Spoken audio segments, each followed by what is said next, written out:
से स्वागत है हमारे YouTube चैनल में। आज के इस वीडियो में मैं आप लोगों को हिस्ट्री में यानी प्राचीन इतिहास बताने वाला हूँ। प्राचीन इतिहास में हम लोग पढ़ रहे थे वैदिक काल के बारे में, ठीक है।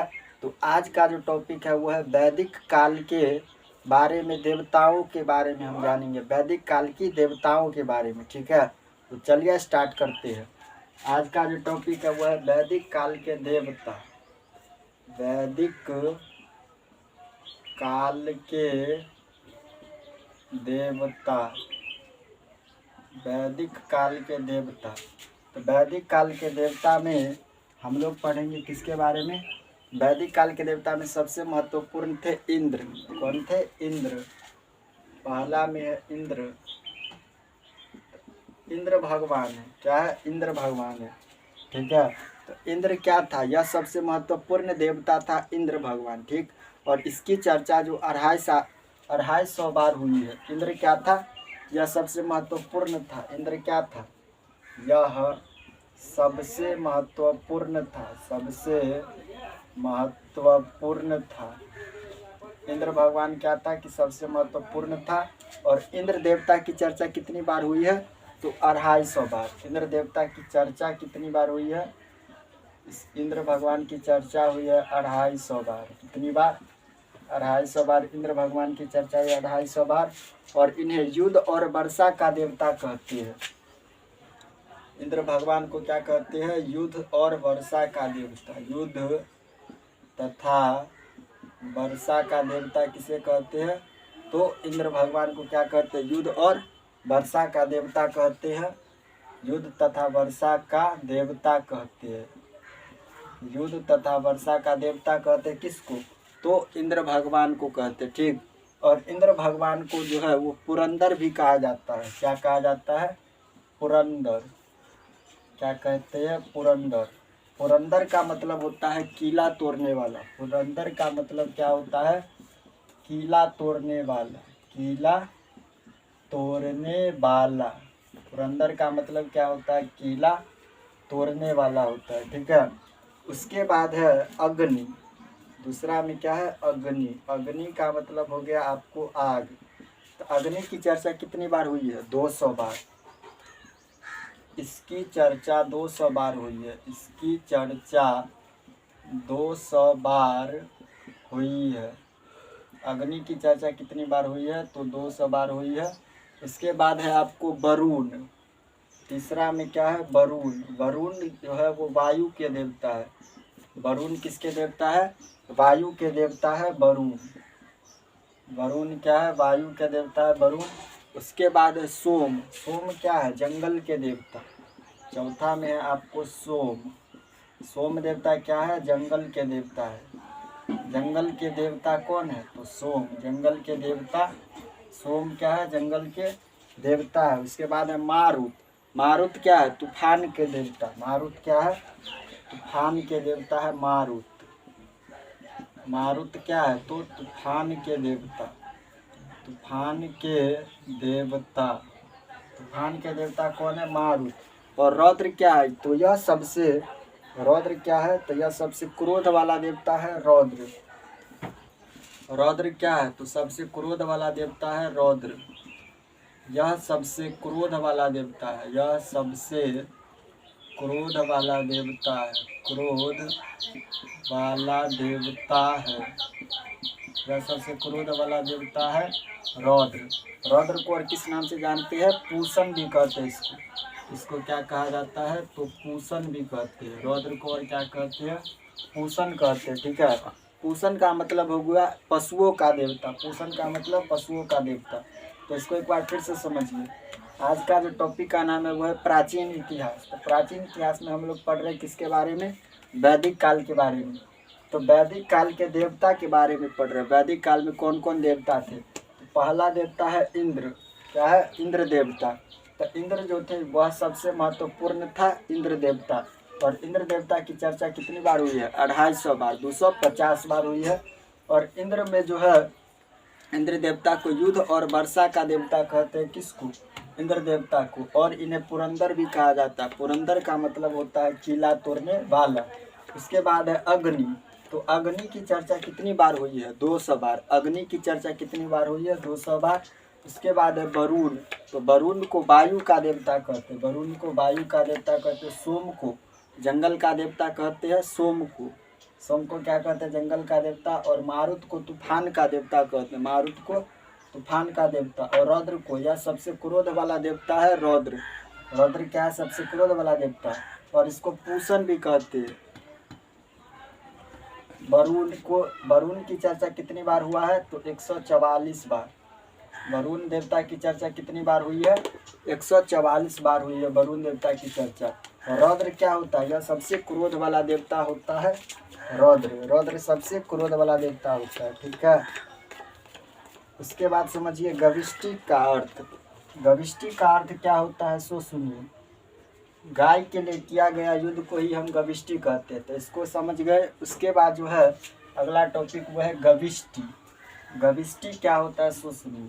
गविष्टि का अर्थ होता है गाय के लिए किया गया युद्ध को ही हम लोग गविष्टि कहते हैं। गविष्टि क्या होता है सो सुनिए।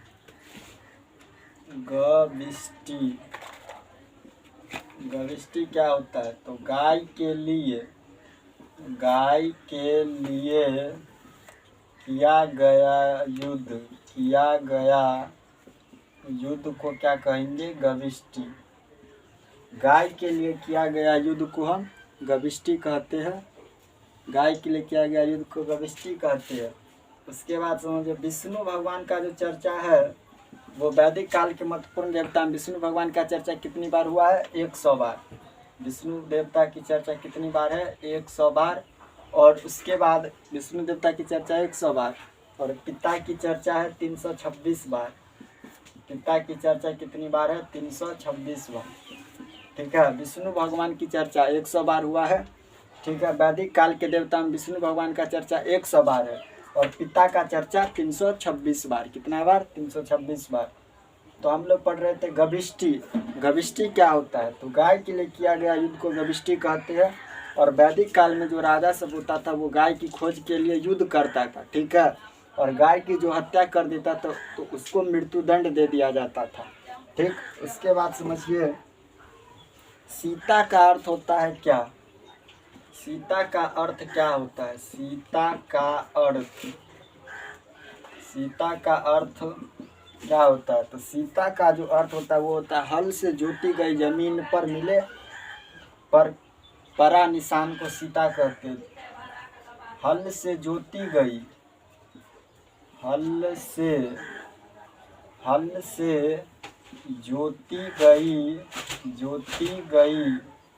जमीन पर परा निशान को ही हम लोग क्या कहते हैं? सीता कहते हैं। सीता का अर्थ क्या होता है? सीता। तो सीता का अर्थ होता है हल से जोती गई जमीन पर परा निशान को ही हम लोग सीता कहते हैं, ठीक है। हल से जोती गई जमीन पर परा निशान को क्या कहते हैं? सीता कहते हैं, सीता। उसके बाद समझिए वैदिक काल की सामाजिक व्यवस्था कैसी थी? तो गविष्टि का अर्थ हो गया गाय के लिए किया गया युद्ध को गविष्टि कहते हैं। विष्णु भगवान का चर्चा 100 बार है और पिता का चर्चा 326 बार है। सीता का अर्थ होता है हल से जोती गई जमीन पर पड़ी निशान को ही हम लोग सीता कहते हैं। उसके बाद समझिए आप, उसके बाद वैदिक काल की सामाजिक व्यवस्था कैसी थी? वैदिक काल की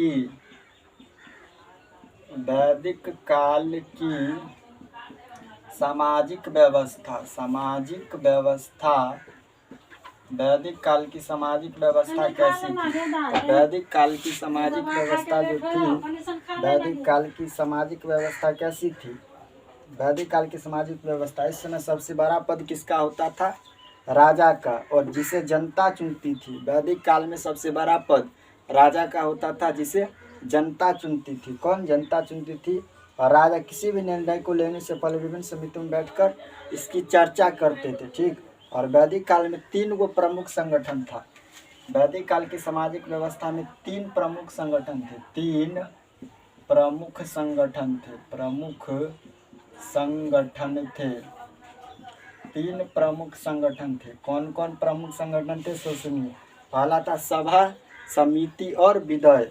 सभा, समिति और विधेय था। पहला है आपको सभा, पहला है सभा, दूसरा है आपको समिति, सभा, समिति और विधेय, समिति, और तीसरा है आपको विधेय, विधेय, विधेय। ठीक। सभा, सभा क्या होता है? तो यह निम्न साधारण लोगों के लिए था। यह निम्न यानी साधारण लोगों के लिए। सभा क्या था? निम्न साधारण लोगों का संगठन था। साधारण लोगों का संगठन था। यह निम्न साधारण लोगों का संगठन था, सभा। ठीक है, संगठन था। इसकी चर्चा 8 बार हुई है। इसकी चर्चा कितनी बार हुई है? 8 बार हुई है। सभा की चर्चा कितनी बार हुई है? तो 8 बार। और यह निम्न लोगों के लिए था। ठीक है, साधारण लोगों का संगठन था कौन? सभा। और इसकी चर्चा कितनी बार हुई है? तो इसकी चर्चा आपको 8 बार हुई है। समिति, तो समिति क्या था? यह ऊंचे लोगों के लिए थे, यह उच्च वर्ग के लोगों के लिए थे। समिति यह उच्च वर्ग के लोगों के लिए थे, वर्ग के लोगों के लिए थे, उच्च वर्ग के लोगों का संगठन था। समिति क्या था? उच्च वर्ग के लोगों का संगठन था। यह उच्च वर्ग के लोगों का संगठन था, समिति। और इसकी चर्चा कितनी बार हुई है? 9 बार। इसकी चर्चा 9 बार हुई है। इसकी चर्चा 9 बार हुई है, समिति की चर्चा। इसकी चर्चा कितनी बार हुई है? 9 बार। उसके बाद है विधेय।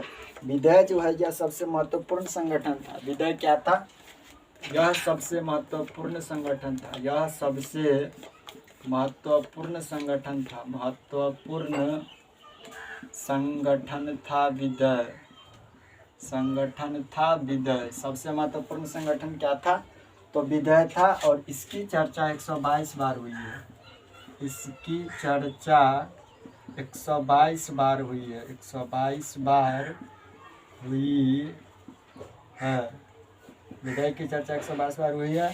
सभा तथा विधेय में भाग लेने की अनुमति महिलाओं को भी थी। यहाँ देखिए नोट में लिखेंगे, सभा तथा विधेय में, सभा और विधेय में भाग लेने की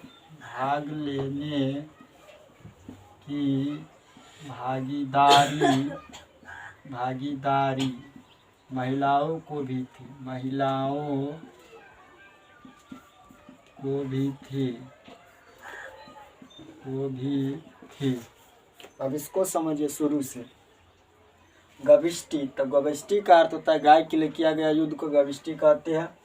विष्णु भगवान की चर्चा वैदिक काल में 100 बार हुई है। पिता की चर्चा 326 बार हुई है। सीता का अर्थ होता है हल से जोती गई जमीन पर पड़ा निशान को हम क्या कहते हैं? सीता कहते हैं। ठीक। और वैदिक काल की सामाजिक व्यवस्था में 3 गो प्रमुख संगठन था। वैदिक काल की सामाजिक व्यवस्था में कौन कौन? पहला था आपको सभा, दूसरा था समिति और तीसरा था विधेय। ठीक। सभा, तो यह निम्न यानी छोटे आदमी के लिए, तो यह निम्न यानी साधारण लोगों का संगठन था, सभा। और इसकी